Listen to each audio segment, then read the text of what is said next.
오늘 우리에게 주시는 하나님의 말씀은 시편 110편 1절로 7절 말씀입니다. 주님께서 내 주님께 말씀하시기를 내가 너의 원수들을 너의 발판이 되게 하기까지 너는 내 오른쪽에 앉아 있어라 하셨습니다. 주님께서 임금님의 권능의 지팡이를 시온에서 하사해 주시니 임금님께서는 저 원수들을 통치하십시오.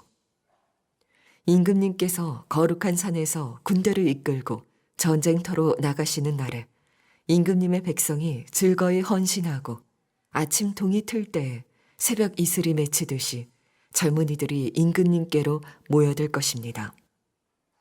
주님께서 맹세하시기를 너는 멜기세덱을 따른 영원한 제사장이다 하셨으니 그 뜻을 바꾸지 않으실 것입니다. 주님께서 임금님의 오른쪽에 계시니 그분께서 노하시는 심판의 날에 그분께서 왕들을 다 쳐서 흩으실 것입니다.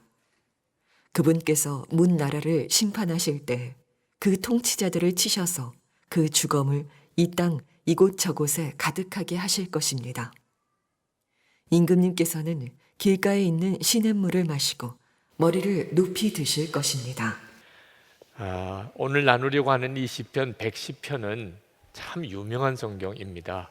다윗이 예수 그리스도에 대해서 예언한 성경인데 신약 성경에 한 20여 차례 이 시편이 인용이 됩니다.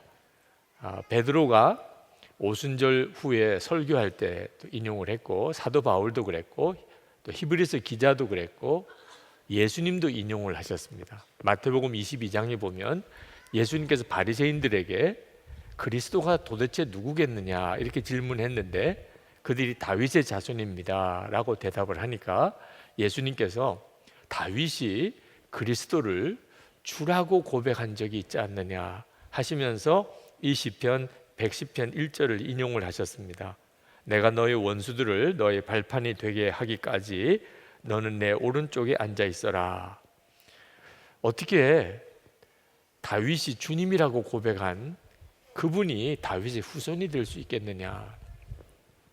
그 말에 바리새인들이 어떻게 대답을 해야 될지 몰라서 그 이후에는 예수님에게 어떤 질문도 하지 못했다는 구절이 성경에 나옵니다.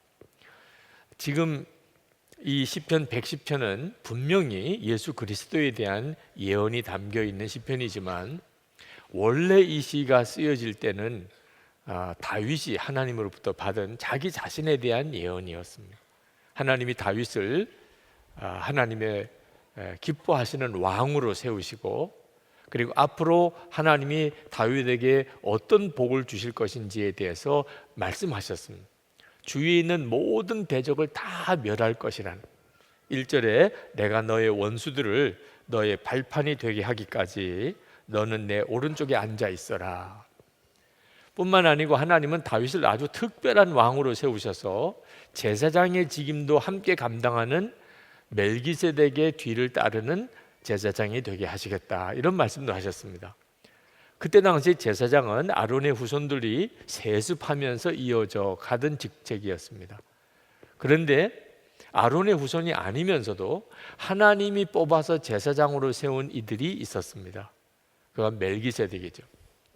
멜기세덱은 제사장이면서 동시에 왕이었습니다. 다윗을 그렇게 세우겠다고 약속하신 겁니다. 이 다윗의 예언을 통해서 다윗이 메시아를 만납니다. 하나님이 자기에게 예언을 주시는데 그냥 일반적인 왕에게 주시는 예언이 아니라는 것을 다윗이 느꼈습니다.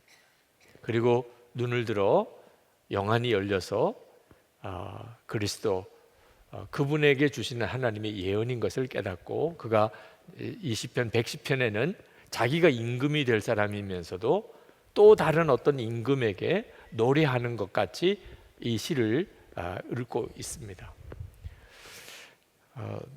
성경은 분명히 다윗이 예수님을 만났다고 말씀합니다. 사도행전 2장 25절에 보면 다윗이 주님을 만났다는 고백을 합니다. 또 다윗이 성령의 감동으로 예언을 했다는 성경도 나옵니다. 사무엘하 23장 2절에 보면 여호와의 영이 나를 통하여 말씀하시며. 다윗은 예언자이기도 했던 거죠. 이 다윗이 예수님을 보았고 또 예언도 하다는 가장 결정적인 증거가 시편 110편입니다.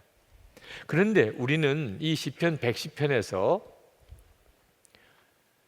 예수를 믿는 모든 성도들에게도 동일하게 주시는 말씀이라는 사실을 깨달아야 됩니다. 여러분, 왕 같은 제사장이라는 말을 들어본 적이 있으시죠? 그 누구를 가리켜 하는 말씀입니까? 저와 여러분, 예수를 믿는 모든 그리스도인을 향하여 왕 같은 제사장이라고 말합니다.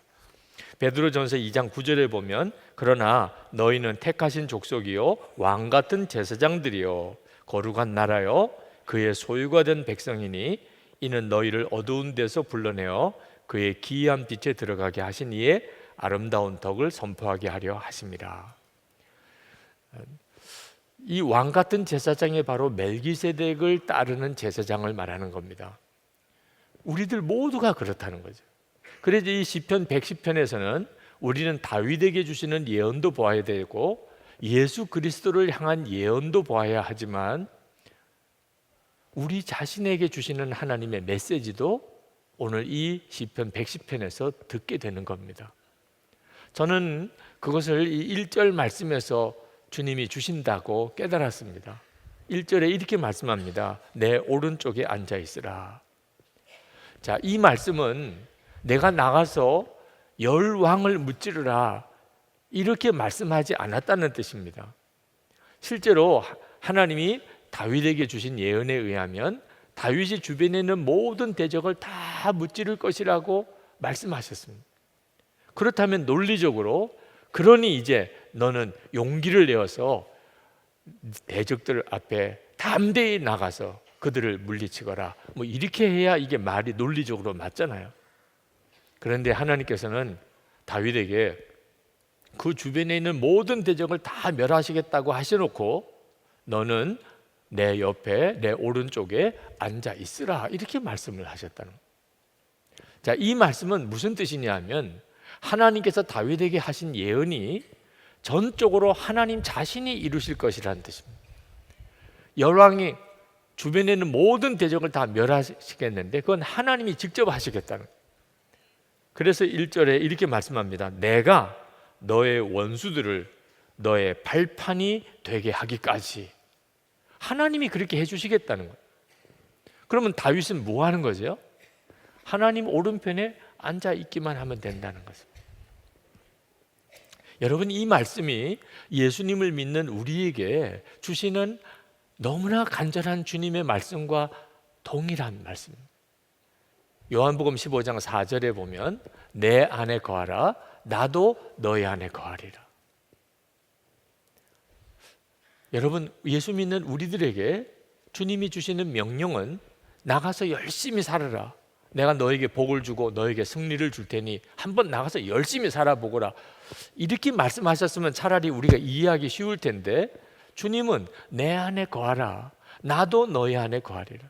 나는 포도나무고 너는 가지니 너가 내 안에 거하고 내가 내 안에 거하면 내가 많은 열매를 맺을 것이라.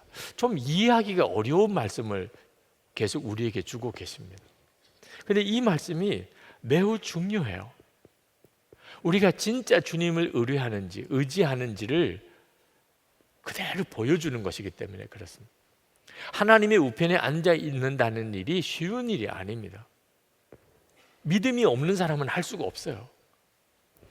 믿음이 없는 사람은 뭐든지 해야 됩니다. 그렇지 않으면 불안해서 견딜 수가 없어요. 하나님 우편에 언제까지 앉아 있습니까? 할 일은 태생하지 많은데. 주님 안에 거하는 것도 믿음 없는 사람은 못합니다. 진짜 주님이 믿어지고 주님이 모든 일을 하신다는 게 믿어지는 사람은 주님 안에 거할 수 있습니다. 근데 그게 안 믿어지는 사람은 언제까지 주님 안에 거해요? 주님 안에 거해서 무슨 일이 되겠어요? 믿음이 없으니까 주님 안에 편안하게 거하지 못하는 겁니다. 하나님은 다윗에게 놀라운 약속을 해주셨습니다. 권능의 지팡이를 주시겠다고 그랬습니다. 2절에 주님께서 임금님의 권능의 지팡이를 시온에서 하사해 주시니 임금님께서는 저 원수들을 통치하십시오. 그리고 또 하나님이 약속해 주시기를 다윗이 전쟁을 하러 나갈 때 백성들이 아주 즐거운 마음으로 헌신하여 왕에게 다 모여들 거라는 거. 전쟁에 나가는 순간인데 무슨 즐거운 마음으로 헌신해요? 그런데 그렇게 하시겠다는 겁니다. 3절에 보면 임금님께서 거룩한 산에서 군대를 이끌고 전쟁터에 나가시는 날에 임금님의 백성이 즐거이 헌신하고 아침동이 들 때 새벽 이슬이 맺히듯이 젊은이들이 임금님께로 모여들 것입니다. 주변에 있는 모든 대적 하나님이 친히 다 멸하시겠다고도 약속하셨습니다. 5절부터 7절에 보면 주님께서 임금님의 오른쪽에 계시니 그분께서 노하시는 심판의 날에 그분께서 왕들을 다 쳐서 흩으실 것입니다. 그분께서 문나라를 심판하실 때 그 통치자들을 치셔서 그 죽음을 이 땅 이곳저곳에 가득하게 하실 것입니다. 임금님께서는 길가에 있는 시냇물을 마시고 머리를 높이 드실 것입니다. 다윗이 전쟁터에 나가겠지만 그 전쟁에서 왕들을 대적들을 다 멸하실 분은 하나님 자신이시라. 이 놀라운 약속이 주어졌는데 더 중요한 문제는 다윗이 그 사실을 진짜 믿을 수 있느냐 하는 거예요. 하나님이 권능의 지팡이도 주시고 그리고 백성들이 즐거운 마음으로 군대로 자원하여 헌신하고 왕께서 하나님께서 친히 모든 대적을 다 멸하시겠지만 너가 그것을 믿을 수 있느냐. 하나님께서 다윗에게 내 오른편에 앉아 있으라는 말은 아무것도 하지 말라는 뜻이 아니고 모든 역사는 하나님이 하신다는 것을 완전히 신뢰하라는 것입니다. 여러분, 이것은 예수 믿는 우리들이 이 세상을 어떤 방식으로 살아가야 되는지를 그대로 보여주는 것입니다. 우리는 세상 사람과 사는 방식이 완전히 다릅니다. 가장 뚜렷한 것은 주님을 정말 신뢰하는 것입니다. 역사는 주님이 하신다는 걸 정말 믿는 겁니다. 그래서 우리가 예수님 안에 거하는 겁니다. 요동하는 상황에서 큰 시험들이 일어나고 있는 때 우리가 주님 안에 거하는 겁니다. 목사로서 제게 있어서 가장 큰 문제는 조급함이었습니다. 저는 하여튼 성격이 뭐든지 빨리빨리 진행이 되면 좋더라고요. 그렇게 안 되면 막 화가 나고 짜증이 나고 낙심이 되는 겁니다. 그런 못된 성격을 가지고 있는 저를 주님이 굉장히 오래 참아주셨어요. 지금 생각해 보면 정말 하나님이 어떻게 참으셨나 싶을 정도. 그러면서 저에게 또한 기다리는 훈련을 계속 시키셨습니다. 제가 목회하면서 교인들을 보니까 정말 우리는 참지 못하는 존재들이더라. 어떤 문제를 가지고 기도하다가 한 2주만 응답이 안 돼도 언제까지 기도해야 되는, 이제 2주 지났는데 언제까지 기도해야 되는, 그러다가 1달, 2달 뭐가 일이 제대로 안 되면 그만 낙심해 버리는. 아니, 세상에 하나님을 믿을 거면 진짜 믿어야지 어떻게 저렇게 하나. 근데 꼭 제 모습을 그대로 보여주시는 것 같더라고요. 아, 그렇구나. 하나님을 믿을 거면 주님 안에 거하는 잠잠한 믿음이 있어야 하는 거예요. 하나님 우편에 앉아서 하나님이 하시는 일을 보는 믿음이 있어야 하는 것이구나. 그때 깨달았어요. 여러분, 정말 여러분은 주님 안에 앉아 있을 수 있습니까? 하나님 우편에 가만히 앉아 있을 수 있습니까? 해야 될 일은 태산 같고 내가 안 하면 당장 죽을 것 같은데 그때 하나님이 하실 것을 믿고 주님 안에 거할 믿음이 여러분에게 있습니까? 주님을 바라보는 눈이 뜨인 것이 열쇠입니다. 그래서 예수 동행 운동을 하는 겁니다. 주님과 동행하는 훈련을 우리의 모든 삶 속에서 해보자는 것입니다. 그래야 결정적인 순간에 하나님께서 모든 것을 하시려고 시작하셨는데 우리가 하나님 우편에 믿음으로 가만히 앉아 있어야 될 그때 순종할 수 있는 것입니다. 1914년 어니스트 세클턴이라는 사람이 27명의 대원들과 함께 남극 횡단을 이제 시작을 했습니다. 이 도전이 그때 당시로는 세계적인 뉴스가 됐습니다. 그런데 그들이 남극에 도착도 하기 전에 얼음 바다에 배가 꼼짝없이 갇혀서 그리고 실종이 됐습니다. 아무 연락이 다 끊어졌어요. 사람들은 그들이 다 죽었을 것이라고 생각했어요. 그럴 수밖에 없는 게 남극에 1년 3개월 동안 소식이 없었어요. 그러나 세클턴을 중심으로 대원들이 정말 최악의 기온 악천후 속에 그들은 생존했습니다.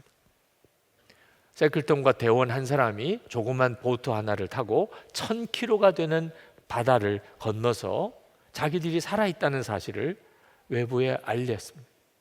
그래서 구조대가 들어가서 그 27명의 대원들이 다 살아 돌아왔습니다. 그들은 남극 횡단을 시도했지만 남극엔 도착도 못 해보고 돌아왔는데 영웅이 되었습니다. 그들이 이룬 어떤 업적 때문이 아니고 그 최악의 여건에서 1년 3개월 동안 살아 있었다는 거 하나만 가지고도 그들은 사람들에게 감동을 주었고 그리고 영웅이 됐습니다. 여러분, 우리가 무슨 큰 일을 해야 영웅이 아닙니다. 어떤 때는 죽지 않고 살아있는 것만 가지고도 영웅이 될 수 있습니다. 우리 주변에 그런 상황에 있는 분들이 많습니다. 안 죽는 게 신기할 정도. 저런 어려움을 겪었는데 안 죽는 게 신기할 정도. 그런데 예수 그리스도 안에서 믿음을 가지고 살아냈어요. 이건 정말 대단한 일이죠. 어떻게 도대체 1년 3개월 동안 남극의 그 지독한 추위 속에 27명의 대원이 다 살아있을 수 있었을까? 세클턴의 그 뒤에 기록, 고백을 담아낸 기록을 보면 주목할 구절이 나옵니다. 이 시기를 돌아보면 엘리펀트 섬과 사우스 조지아 섬 사이에 몰아치는 매서운 바다 바람과 빙원에서 하나님이 항상 우리와 함께 했으며 우리를 이끌어 주셨다고 확신한다. 사우스 조지아 섬 내륙에 이름 모를 산과 빙하를 36시간이나 행군하는 동안에도 우리는 늘 셋이 아니라 넷인 것 같았다. 당시엔 대원들이 그런 얘기를 하지 않았지만 나중에 웨슬레도 이렇게 말했다. 대장님, 산을 넘을 때 왠지 또 다른 누군가가 옆에 있는 듯한 이상한 기분이 들었습니다. 이 세클턴과 그 대원들이 그 최악의 상황에서 살아낼 수 있었던 것은 주님이 함께 계시는 것을 그들이 느꼈기 때문에. 여러분, 주님이 함께 계시는 것이 진짜 믿어지는 것은 정말 놀라운 일입니다. 그때 비로소 우리는 주님께 우리 문제를 정말 맡기고 쉼을 얻을 수 있습니다. 믿음이 대단한 것입니다.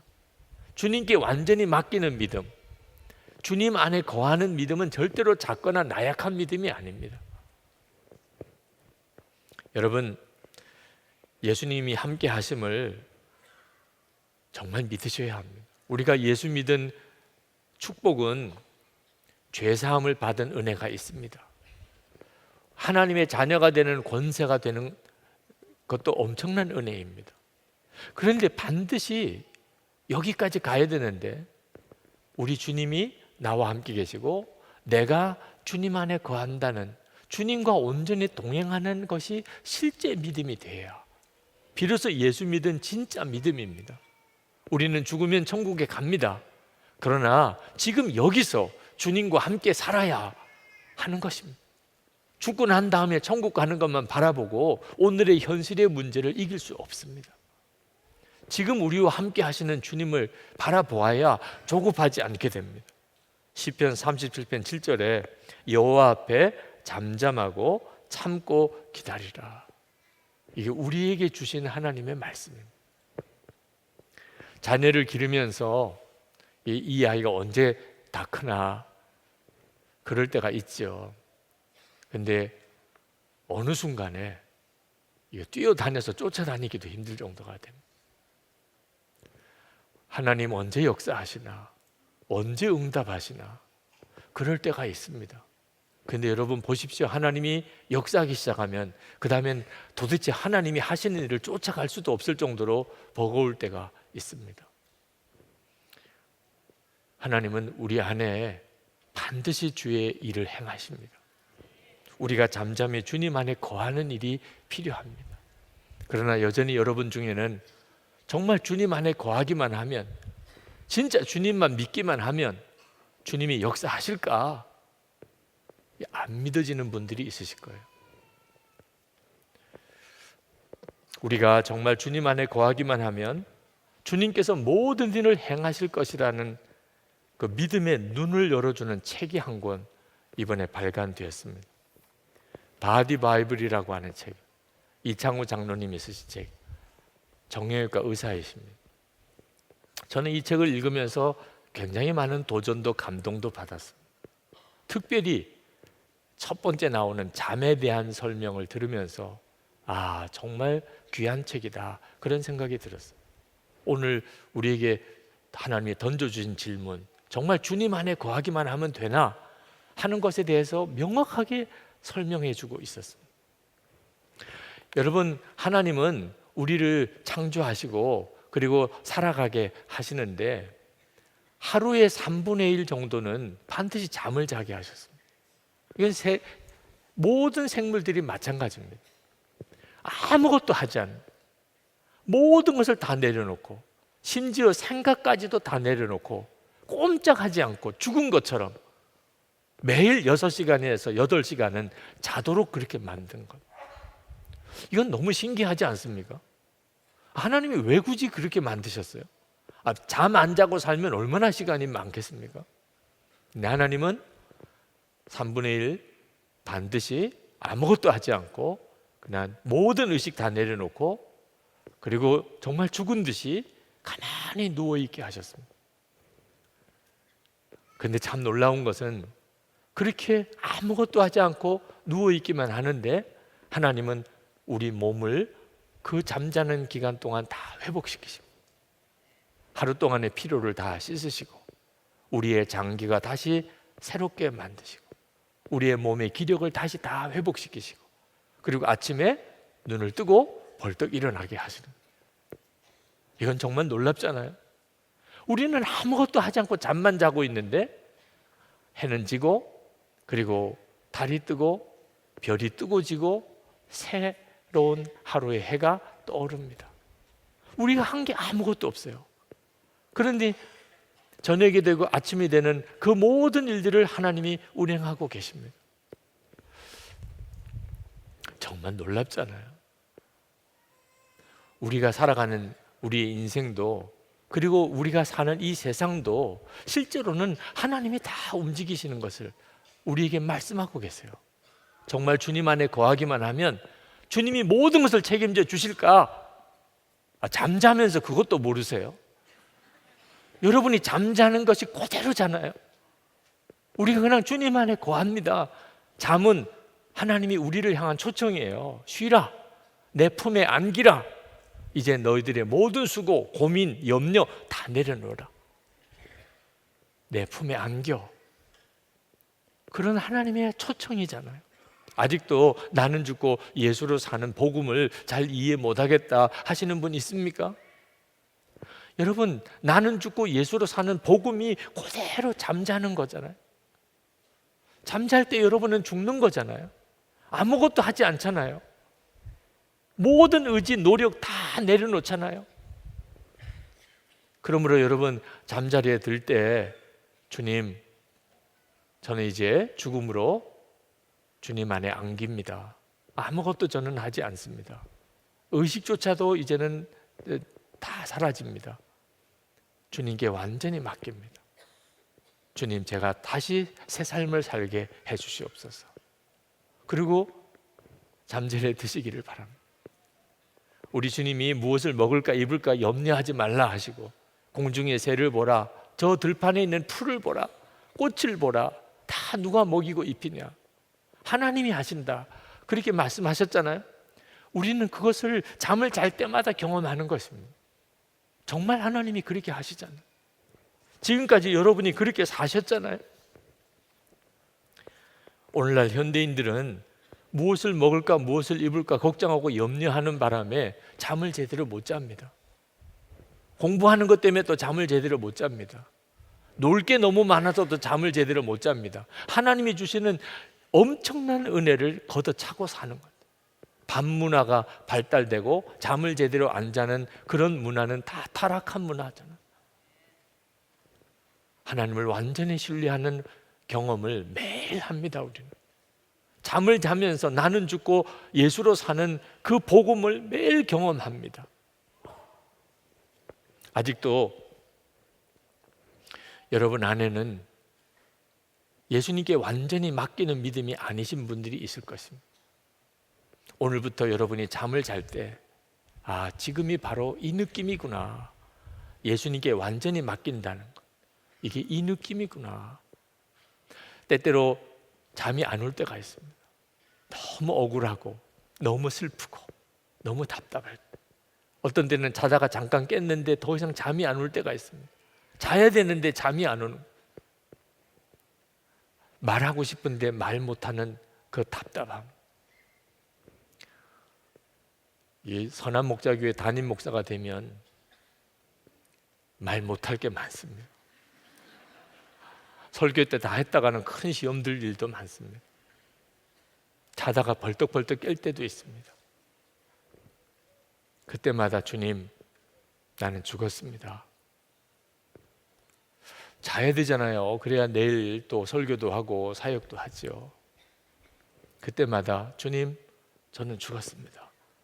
그렇게 고백하고 다시 잠들 때가 여러 번 있었습니다. 여러분, 이 복음이 정말 놀라운 복음입니다. 동물 중에 물에 빠져 죽는 유일한 동물이 인간이랍니다. 다른 동물은 수영을 안 배워도 물에 빠지면 본능적으로나 헤엄을 쳐서 나온대요. 그런데 사람은 물에 빠뜨리면 허우적대다가 죽습니다. 죽고 나면 떠요.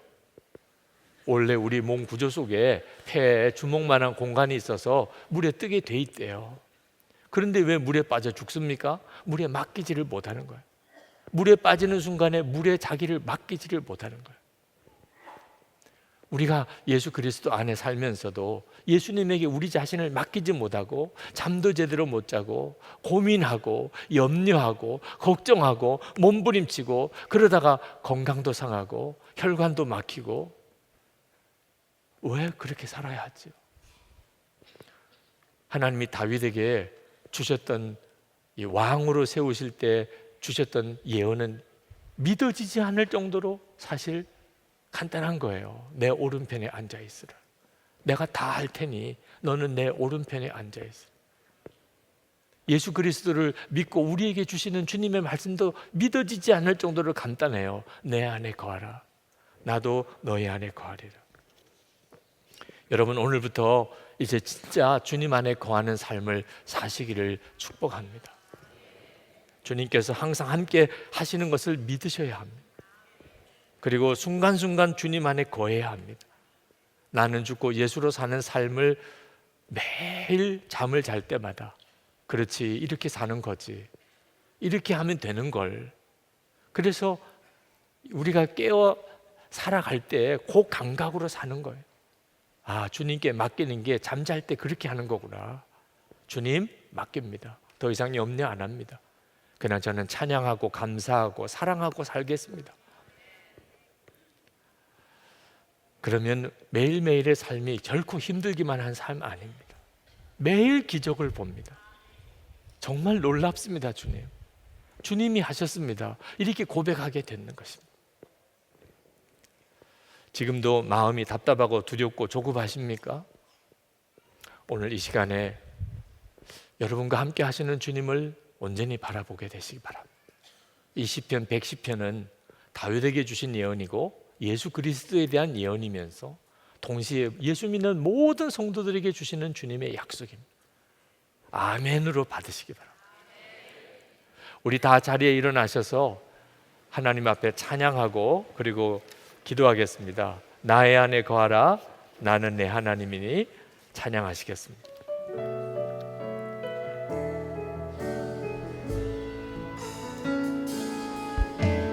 안에 거하라, 나는 내 하나님이니 모든 환난 가운데 너를 지키는 자라. 두려워하지 말라. 내가 널 도와주리니 놀라지 말라. 내 손 잡아주리라. 내가 너 안에 거하라. 나는 내 하나님이니 모든 환난 가운데 너를 지키는 자라. 두려워하지 말라. 나가 널 도와주리니 놀라지 말라. 내 손 잡아주리라. 내가 너를 구임해하고 불렀나니 너는 내 것이라. 내 것이라. 너의 하나님이라. 내가 너를 지어외롭고 존귀하게 되어이노라. 너를 사랑하는 내 여호와라. 내가 너를 지명하며 불렀나니 너는 내 것이라. 내 것이라. 너의 하나님이라. 내가 너를 외롭고 존귀하게 여기노라. 너를 사랑하는 내 여호와라. 여전히 마음에 답답하고 마음에 눌림이 있는 분, 두려운 일이 있고 염려가 가득하고 어떻게 해야 될지 모르는 답답한 가운데 있는 분들, 오늘 주님이 여러분의 마음의 심령에 완전한 치유와 회복을 주십니다. 그분들은 가슴에 손을 얹고 기도하시기 바랍니다. 하나님, 주님의 역사하심을, 약속의 말씀을 믿습니다.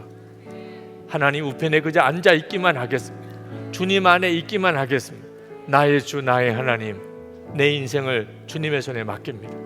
우리 간절한 마음으로 기도하겠습니다. 은혜와 사랑이 충만하신 아버지 하나님, 놀라우신 하나님의 은혜와 하나님의 역사하심을 하나님 간구한 하나님의 능하신 손에 우리를 사로잡아 주시기 원합니다. 하나님의 능력의 손에 우리를 붙잡아 주시기 원합니다. 아버지, 나의 하나님, 오늘도 저희들을 부르시고 이곳까지 오게 하셨으니 하나님 깊은 잠, 하나님 맑은 정신으로 깨어나는 하나님 그 은혜를 우리의 심령에 주시기 원합니다. 우리의 마음과 심령 속에 있는 모든 어둠, 하나 모든 두려운 일 하나님 다 주님께 맡깁니다. 하나님이 하시는 것을 믿습니다. 지금도 함께 하시는 주님을 찬양합니다. 주를 바라보는 눈을 더욱 열어주시기 원합니다. 하나님, 주의 주시는 평강으로, 믿음의 담대함으로, 오직 하나님께 순종하는 믿음으로 세워주셔서 복되게 인도하셔서 승리의 삶을 살게 하셔서 주님 감사합니다. 놀라우신 하나님의 은혜 찬양합니다. 아버지 하나님, 깊은 잠을 자고 맑은 정신으로 깨어나는 것처럼 그렇게 우리의 심령을 소생시켜 주시기 원합니다. 주님의 역사하심과 인도하심과 부르심을 믿습니다. 오늘 여기까지 부르시고 우리에게 말씀을 주셨으니 우리가 말씀을 붙잡고 담대히 주님께 나아갑니다. 우리 마음속에 있는 모든 무거운 짐들, 모든 두려움과 염려들 주님 다 주님께 맡깁니다. 그래야 하나님 우편에 앉아 있을 것입니다. 주님의 안에 거할 것입니다. 찬송하고 감사하며 기도하며 사랑하며 용서하며 기뻐하며 주님 그렇게 살 것입니다. 주님이 책임져 주시고 주님이 친히 인도하시고 주님이 모든 약속을 이루시기를 원합니다. 오늘도 성도들의 마음의 심령의 짐을 다 풀어주시고 우리 주님 안에서 놀라운 평강을 누리게 하여 주시고 담대하게 하나님의 말씀대로 살아갈 힘을 주시옵소서. 오늘도 하나님 앞에 전심으로 예배하며 마음을 다하여 준비한 예물을 주님께 올려드렸습니다. 주님을 사랑합니다. 정말 감사합니다. 하나님, 우리의 믿음의 고백입니다. 성도들의 믿음의 고백과 헌신을 받으소서. 하나님 기뻐하는 일에 귀하게도 사용되기도 하시고 오늘도 예배하고 돌아가는 모든 성도들이 주의 은혜를 충만하게 누리게 하소서. 몸에 병든 이들이 깨끗이 고침받게 하소서. 이 자리에 나올 수 없을 정도로 위중한 상태에 있는 모든 환우들이 이 시간에 동일한 주의 은혜로 고침을 받게 하소서. 우리의 가정에 하나님의 은혜가 넘치고 특별히 우리 자녀들이 우리보다 더 놀랍고도 귀하게 하나님 앞에 쓰임받게 하옵소서. 성도들의 기업에 복을 주셔서 주의 일할 힘이 있게 하시고 베풀고 돕고 나누고 사랑하며 살게 하소서. 아버지 하나님, 나라와 민족을 위한 우리의 간절한 기도 오늘도 주님께 올려드립니다. 하나님, 북한 정권 안에 영적으로도 윤리적으로도 반듯한 정권이 세워지게 해주소서. 진정한 평화의 통일, 자유의 복음이 전해지게 하소서. 북한 주민들이 살아나게 하소서. 이 땅에 진정한 십자가의 영광이 이 한반도 땅에 드러나게 해 주옵소서. 아버지 하나님, 아직도 억류되어 있는 김국기 목사님, 김정옥 목사님, 최충일 선교사님, 중국에 있는 온성도 목사님 비롯한 주의 종들이 속히 풀려나게 하소서. 아버지 하나님, 세계 열방에 나가 있는 선교사님들, 또 단기 선교로 떠난 우리 교우들, 저들의 사역의 현장에 지금 있는 그 자리에 동일한 주님의 은혜를 부으소서. 언제나 주님 안에 거하게 하셔서 염려와 근심, 두려움과 하나 눌림으로 살지 않게 하시고 항상 충만하게 하시는 주님의 은혜를 간증하게 하시옵소서. 주 예수 그리스도의 크신 은혜와 놀라우신 아버지 하나님의 사랑하심, 우리와 함께 하시는 보혜사 성령의 교통하심이 예배하고 돌아가는 모든 성도들과 함께 하시기를 축원하옵나이다. 아멘.